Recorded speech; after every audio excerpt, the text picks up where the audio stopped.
इस मूवी की स्टार्ट में हमें बताया जाता है कि इंसान इस दुनिया में अकेला नहीं है, बल्कि ऐसे बहुत से एलियंस जीव हैं जो कि इस दुनिया में एग्जिस्ट करते हैं। इंसानों को इस बात पर पूरा यकीन था कि एक न एक दिन कोई एलियन सिविलाइजेशन आसमान से उनकी दुनिया पर जरूर आएगी, और ऐसा हुआ भी। एलियंस धरती पर आए, लेकिन स्काई से नहीं बल्कि पैसिफिक ओशन से।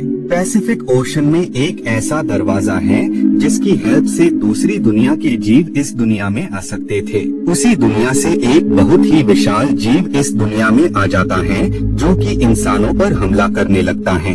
काइजू सभी चीजों को डिस्ट्रॉय करने लगते हैं, जिसकी वजह से काफी सारे लोग बहुत ही बुरी तरह इंजर्ड हो जाते हैं और कुछ तो मारे जाते हैं।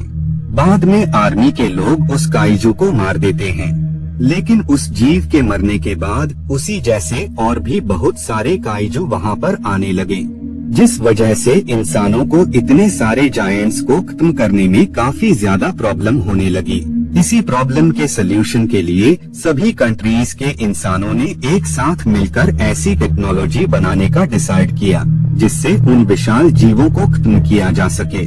इसी वजह से इंसानों ने काइजू से मुकाबला करने के लिए काफी जायंट रोबोट्स को बनाने लगे ताकि वो रोबोट्स उन काइजू को खत्म कर सकें। लेकिन एक अकेला शख्स उन जायंट रोबोट्स को कंट्रोल नहीं कर सकता था, क्योंकि इसकी वजह से उस शख्स की बॉडी में काफी बुरे असर होने लगे थे, जिस वजह से इंसानों ने दो इंसानों के दिमाग को एक ही रोबोट के साथ कनेक्ट कर दिया, जिससे वो दोनों मिलकर उस रोबोट को कंट्रोल कर सकते थे।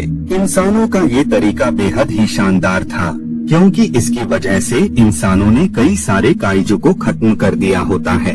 इस वजह से टाइम के साथ इंसानों के दरमियान जो काइजू को लेकर था वो भी कम होने लगता है, क्योंकि इंसानों को अपने बनाए हुए रोबोट्स पर काफी भरोसा होता है, जिस वजह से अब वो बिल्कुल बेखौफ हो गए थे। इसी तरह करके वक्त गुजरता जाता है और एक दिन पैसिफिक ओशन से ऐसा काइजू बाहर आता है जो कि बाकी काइजू से बहुत ही ज्यादा बड़ा और काफी पावरफुल था, जिस वजह से उसे रोकने के लिए दो जुड़वा भाई उस बड़े से रोबोट में आ जाते हैं और वो शूट पहनकर उस रोबोट को कंट्रोल करने लगते हैं। जिसके बाद ये उस प्लेस पर जाते हैं जहाँ पर काइजू मौजूद होता है। बाद में वो लोग उस पर अटैक कर देते हैं, जिस वजह से उन दोनों ही जायंट्स के दरमियान फाइट स्टार्ट हो जाती है और वो दोनों मिलकर उस काइजू को काफी बुरी तरह इंजर्ड कर देते हैं। उन दोनों को ही फील हो रहा होता है कि काइजू मारा गया, लेकिन ऐसा बिल्कुल भी नहीं होता है, क्योंकि वो वापस से उन पर अटैक कर देता है। अचानक से हुए इस हमले से रोबोट काफी ज्यादा डैमेज हो जाता है और इसके साथ ही काइजू उसके भाई को भी मार डालता है। इस बात से उसके भाई को काइजू पर काफी ज्यादा गुस्सा आता है, जिस वजह से वो उस पर अटैक कर उसे मार डालता है, लेकिन इससे वो काफी ज्यादा इंजर्ड हो जाता है, जिस वजह से बाकी लोग उसे सेव कर लेते हैं। सीन चेंज हो जाता है और अब हमें 5 साल बाद का सीन दिखाया जाता है। हम वर्ल्ड ऑर्गेनाइजेशन के लोगों को देखते हैं जो कि उस प्रोग्राम में फंडिंग किया करते थे। वो लोग उन लोगों को बताते हैं कि इंसान किसी भी सूरत में काइजू का मुकाबला नहीं कर सकते हैं, क्योंकि काइजू इतने ज्यादा चालाक हैं कि उन्होंने इंसानों के हर मूव को समझ लिया है, जिस वजह से अर्थ पर अब पहले वाले काइजू से भी ज्यादा पावरफुल काइजू आएंगे, जिन्हें हरा पाना काफी मुश्किल होगा। जिस वजह से वो लोग जो कि इस प्रोग्राम को फंडिंग कर रहे थे, वो अपनी फंडिंग को रोक देते हैं और वो उस शख्स को सभी रोबोट्स को लेकर पैसिफिक ओशन के पास जाने का कहते हैं, ताकि वो वहाँ पर ऐसी वॉल को बना सके कि उससे कोई भी काइजू इस तरफ न आ सके। लेकिन वो शख्स इतनी आसानी से इस प्रोग्राम को रोकने वाला नहीं था, जिस वजह से वो अपनी अलग टीम बनाता है, जिसमें वो सबसे पहले उस शख्स को अप्रोच करता है जिसके भाई को काइजू ने मार डाला था। लेकिन वो शख्स अपने भाई की डेथ से इतना ज्यादा सैड था कि वो वापस से उनके साथ मिलकर काम करने से इनकार कर देता है। लेकिन जब वो शख्स उसे काफी समझाता है तो रैली उसके साथ काम करने के लिए रेडी हो जाता है। जिसके बाद ये सब दूसरी प्लेस पर आ जाते हैं जहाँ पर 4 रोबोट्स मौजूद होते हैं। दरअसल इन सभी रोबोट्स पर काम चल रहा होता है ताकि इन सबको काइजू से लड़ने में यूज किया जा सके। वहीं पर हम उस शख्स की बेटी को देखते हैं जिसने उसे अडॉप्ट किया होता है। वो अपने डैड को बताती है कि उसे भी उस फाइट में पार्टिसिपेट करना है ताकि वो काइजू को डिफीट कर सके।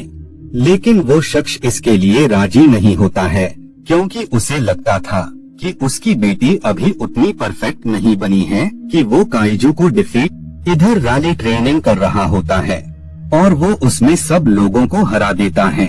अब क्योंकि उस लेडी को भी काइजू से लड़कर उन्हें डिफीट करना होता है, जिस वजह से वो रैली से मुकाबला करने लगती हैं। लेकिन वो दोनों ही एक दूसरे को बराबरी की टक्कर दे रहे होते हैं, जिस वजह से वो टीम अप कर लेते हैं।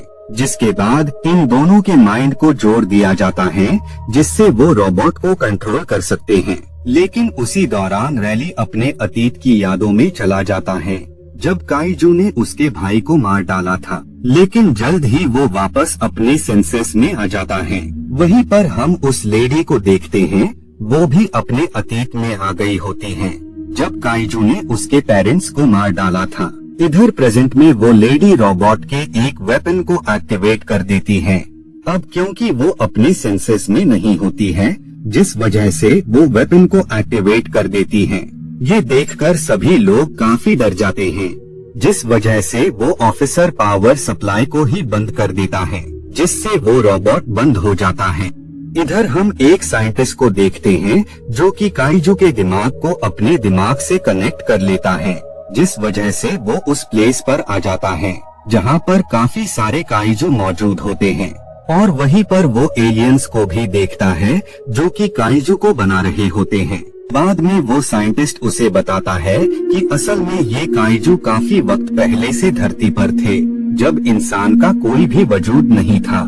लेकिन एटमॉस्फेयर के चेंज होने के बाद जायंट्स को काफी ज्यादा तकलीफ होने लगी थी, जिस वजह से वो पैसिफिक ओशन के अंदर आ गए थे। लेकिन अब एटमॉस्फेयर इंसानों के फैलाए हुए पोल्यूशन की वजह से काफी तेजी से बदल रहा है, जिस वजह से काइजू वापस से पहले की तरह दुनिया में आने लगे हैं।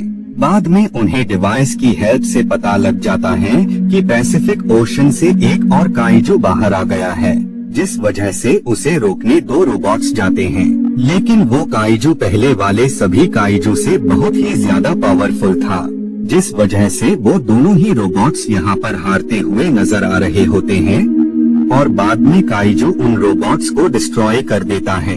उसी दौरान ही वहाँ तीसरा रोबोट भी आ जाता है और वो काइजू पर अटैक कर देता है, जिस वजह से काइजू अपने बॉडी से इलेक्ट्रोमैग्नेटिक रेस निकालता है, जिसकी वजह से रोबोट टू रोबोट उनका पूरा डिपार्टमेंट ही बंद पड़ जाता है।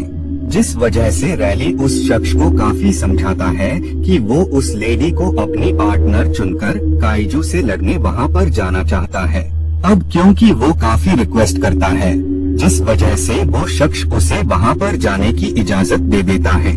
जिसके बाद ये दोनों उस प्लेस पर आ जाते हैं और वो उस काइजू पर अटैक कर देते हैं, जिस वजह से उन लोगों के दरमियान फाइट स्टार्ट हो जाती है। दोनों ही एक दूसरे पर काफी ज्यादा अटैक्स कर रहे होते हैं और बाद में फाइनली वो उस काइजू को मारने में कामयाब हो जाते हैं। इधर एक और काइजू सिटी में आ गया होता है जो कि उन लोगों पर अटैक करने वाला था। इधर हम उस साइंटिस्ट को देखते हैं जो कि उस शख्स के पास आया होता है जो कि काइजू के बॉडी पार्ट्स को सेल किया करता था।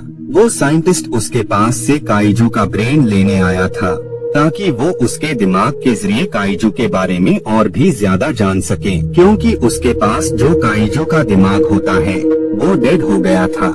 वो शख्स उसे बताता है कि जब तुम काइजू के दिमाग से कनेक्ट हुए थे तो उसी दरमियान ही काइजू भी उसके दिमाग से कनेक्ट हो गया था और उसे भी तुम्हारे बारे में काफी सारी चीजें पता लग गई थी, जिस वजह से वो काइजू तुम्हें खत्म करने के लिए किसी भी वक्त यहाँ पर आता ही होगा। जिसके बाद ही वहाँ पर वो काइजू आ जाता है जो कि उस शख्स पर अटैक कर उसे खत्म करने वाला होता है। तभी वहाँ पर रैली भी अपने रोबोट के साथ आ जाता है और अब उन लोगों के दरमियान फाइट स्टार्ट हो जाती है। दोनों ही एक दूसरे पर काफी ज्यादा अटैक्स कर रहे होते हैं। बाद में काइजू उस रोबोट को पकड़ लेता है और वो उसे हवा में काफी ऊंचाई तक उड़ा ले आता है। और अब वो उस रोबोट को इतनी ऊंचाई से फेंकने वाला था, लेकिन इससे पहले ही रोबोट अपनी स्वॉर्ड को बाहर निकालता है और वो उस पर अटैक कर देता है, जिसके बाद वो रोबोट नीचे आ जाता है और उसे कुछ भी नहीं होता है। लेकिन इतनी ऊंचाई से गिरने की वजह से वो काइजू मारा जाता है, जिसके बाद वो दोनों वहाँ पर आते हैं। उस साइंटिस्ट को काइजू का दिमाग चाहिए होता है, लेकिन बदकिस्मती से वो काइजू भी मारा गया होता है। भी उस काइजू के अंदर से एक और काइजू बाहर निकलता है, जो कि उन लोगों की तरफ बढ़ रहा था, लेकिन कोई चीज उसके गले में अटक जाती है, जिसकी वजह से वो बेहोश हो जाता है। लेकिन उस दूसरे आदमी को लग रहा होता है कि वो काइजू मर गया है, जिस वजह से वो उसके करीब में खड़ा हो जाता है।